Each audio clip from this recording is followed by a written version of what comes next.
안녕하세요. 강릉 지유명차입니다. 차가게에 오시는 분들이 많이 물으시는 단골 질문들을 다루는 시간입니다. 오늘의 단골 질문은요. 이 보이차 쪼개 둘까요? 아니면 원편 그대로 둘까요? 입니다. 그냥 두고 마실 때마다 조금씩 떼어서 마실까? 아니면 얼마 정도라도 미리 좀 소분 해교해 둘까? 이게 생각보다 차이가 꽤 큽니다.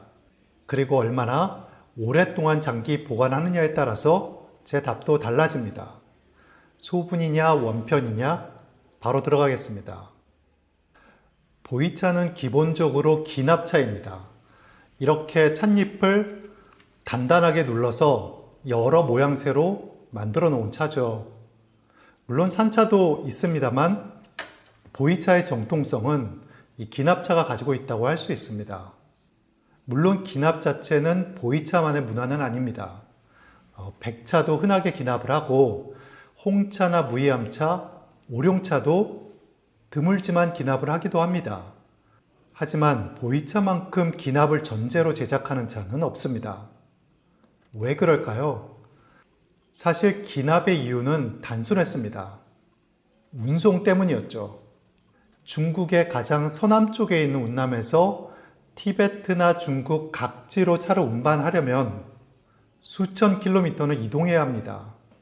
그런데 산차 상태로 운반하는 것보다 단단하게 압축하여 운반하면 말에 더 많은 무게를 싣고 운반할 수 있었기 때문이었습니다.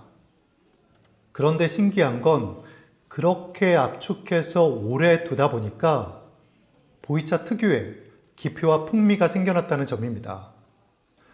아직 이 부분은 완전히 과학적으로 밝혀진 것은 아니지만 경험적으로는 꽤 분명합니다.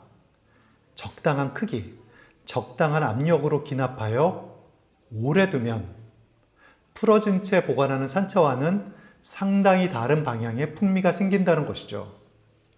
물론 하루아침에 생기는 것은 아닙니다. 10년, 20년 정도의 세월이 흘러야 합니다. 아주 천천히 진행되는 것이죠. 그럼 이 차이는 왜 생기는 것일까요? 기납된 차의 내부는 혐기성 발효가 진행되기 때문이라는 견해가 있습니다. 이 단단한 내부에는 산소가 상대적으로 덜 들어갑니다. 이 완전한 무산소까지는 아니지만 상대적으로 저산소 환경일 가능성이 높고 이런 조건에서 시간이 지속될 때 보이차의 응축과 깊이가 생긴다는 건데요. 보이차는 다른 차류와는 달리 이 압축된 상태에서 공기와 제한적으로 접촉하며 독특한 방향으로 천천히 변화해가는 차에 가깝다는 것이죠. 하지만 기납에도 단점이 있습니다. 바로 발효가 느리다는 것인데요. 기납된 보이차를 적당히 쪼개어두면 표면적이 넓어지면서 산소 접촉이 늘어나게 됩니다.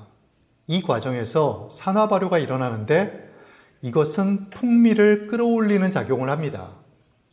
구감은 부드러워지고 향은 열리는 등 이 풍미가 입체적으로 올라오게 됩니다.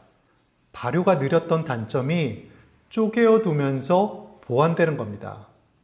그래서 저는 마실 시점이 되면 이렇게 소분해 두는 것을 상당히 추천하는 편입니다. 실제로 적당한 연도의 차를 반은 소분해서 차통에 넣어두고 반은 반편 그대로 두면은 소분해서 둔 차가 훨씬 향이 열려있고 몸에 더 편하게 들어옵니다. 차통에 넣어둔 영향도 있겠지만 기본적으로는 소분 자체의 효과가 크다고 봅니다. 그럼 처음부터 다 깨놓으면 더 좋은 거 아니야 하실 수 있겠는데요. 또 그건 또 아닙니다. 보이차는 기본적으로 기납차이고 기납 상태에서 느리고 더디게 진행되는 특유의 변화도 필요하기 때문입니다. 즉 기본적으로는 원편 상태로 느리게 숙성시키되 마실 시점이 되면 소분을 통해 풍미를 끌어올려 마시는 방식이 가장 이상적이지 않나 생각됩니다. 제 기준으로는 이렇습니다. 3년에서 5년 이내에 드실 차라면 미리 소분해 두시는 게 낫다고 봅니다. 반대로 그 이상 정말 장기 보관 목적이시라면 원편 그대로 두는 것이 더 유리합니다. 그리고 이것도 하나 말씀드리고 싶은데요. 소분하여 둔 차는 얼마나 오랫동안 보관할 수 있을까 하면 보이차의 수명과 완전히 똑같습니다. 그러니까 길게는 100년도 충분히 가능합니다.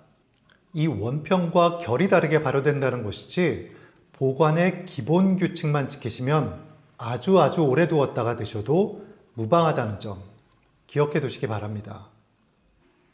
오늘 영상은 여기까지입니다. 궁금하신 사항은 댓글 남겨주시면 감사하겠고요. 오늘도 따뜻한 찻자리 되시길 바랍니다. 감사합니다.